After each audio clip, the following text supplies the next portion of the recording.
Saat pertama. Banyak yang ingin ku luahkan, banyak yang ingin ku kongsikan. Betapa bezanya perasaanku terhadap setiap perincian umrah pertama setelah pembukaan Masjidil Haram semula. Debaran untuk umrah kali ini pasti terasa, apatah lagi sudah 7 bulan lamanya tidak menjejaki dataran haram, tidak memasuki Masjidil Haram. Sekian lamanya tidak melihat Baitillahil Haram, hanya memandangnya dari jauh melalui gambar-gambar dan live rakaman solat pada skrin handphone dan laptop sahaja.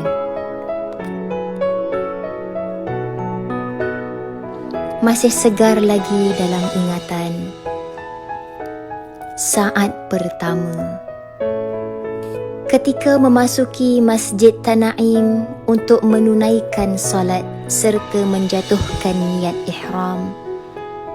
Hatiku terdetik, ya Allah, telah hidup kembali rumahmu di sini, menerima para duyufur Rahman setelah berbulan-bulan lamanya menyepi dari kunjungan para tetamu ilahi.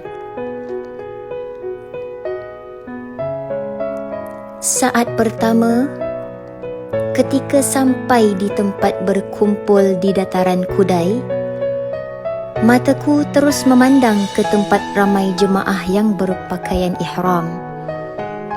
Ya Allah, indahnya suasana begini. Sudah lama tidak melihat orang ramai berpakaian ihram di sana sini. Kalau dulu menjadi suatu kebiasaan di kota Mekah, melihat para lelaki berpakaian ihram di mana-mana itu suatu perkara yang lumrah.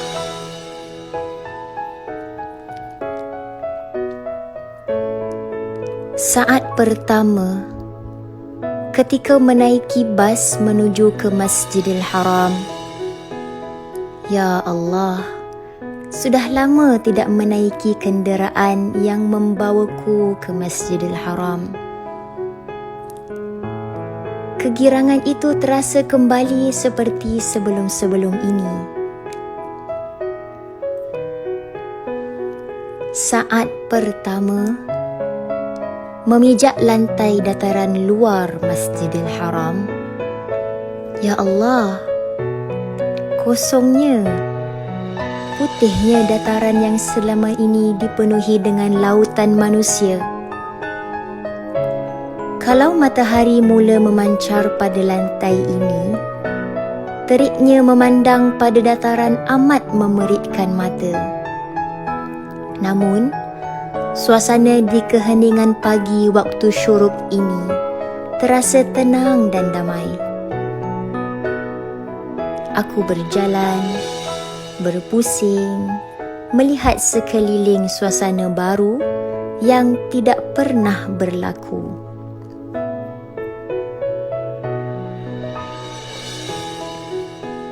Saat pertama memasuki Masjidil Haram,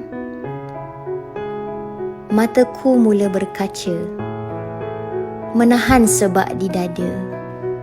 Syukur, Alhamdulillah. Terima kasih ya Allah, kembalikan daku ke sini setelah sekian lama ternanti-nanti.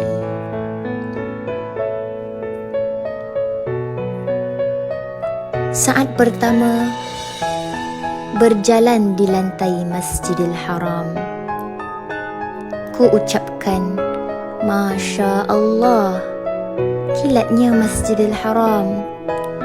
Lantainya, tiang-tiangnya, lampu-lampunya, permaidaninya bersih. Bau segar wangian ros menusuk ke dalam rongga hidungku. Pemandanganku ini seolah-olah ini kali pertama aku menjejakkan kaki ke Masjidil Haram ini. Aku meneruskan langkahku ke depan. Dibawa oleh seorang pegawai berjalan dalam kumpulan. Satu persatu berbaris dalam penjarakan. Penuh semangat mengorak langkah untuk bertawaf di Bait Ar-Rahman. Akhirnya, saat pertama, mataku terpandang pada Kaabah. Air mata tak tertahan lagi. Ia berguguran meluahkan segala rasa yang terbuku di hati. Aku terus melampiaskan segala perasaan rinduku pada rumahmu yang sentiasa teguh berdiri, penuh keizzahan dan kemuliaan sepanjang waktu. Ya Allah, terima kasih di atas jemputanmu.